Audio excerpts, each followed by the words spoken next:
শেখ হাসিনা দেশকে ধ্বংস করে পালিয়েছেন বললেন আলতাফ হোসেন। বেক্সিমকোর সব সম্পত্তি ক্রোক করে সিলভার নিয়োগে হাইকোর্টের রুল। ঘুষ ও চাঁদাবাজি বন্ধে কঠোর পদক্ষেপের আহ্বান স্বরাষ্ট্র উপদেষ্টার। শেখ হাসিনাকে দেশে এনে সবার সামনে বিচার করা হবে বললেন ডক্টর ইউনূস। ইসলামী ব্যাংকের অর্ধেকের বেশি টাকা নিয়ে গেছে এস আলম গ্রুপ। আরফিন শুভর 10 কাঠার প্লট বাতিল বলে ঘোষণা করেছে। বাংলাদেশে বন্যা দুর্গতদের জন্য $40 লাখ বরাদ্দর ঘোষণা জাতিসংঘের।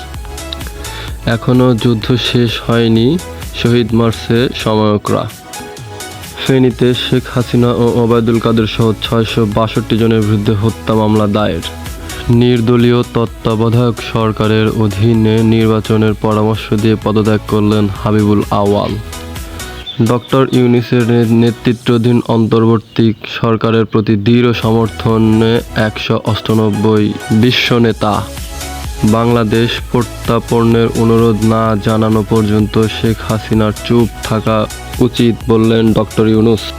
বিএনপি নেতা হারিস চৌধুরীর লাশ তুলে ডিএনএ পরীক্ষার নির্দেশ হাইকোর্টের। মেসি ছাড়াই মাঠে নামবে আর্জেন্টিনা। এরকম আরও নতুন খবর পেতে আমাদের চ্যানেলটি সাবস্ক্রাইব করে আমাদের পাশেই থাকবেন। ধন্যবাদ সবাইকে। আসসালামু আলাইকুম ওয়া রাহমাতুল্লাহি ওয়া বারাকাতুহু।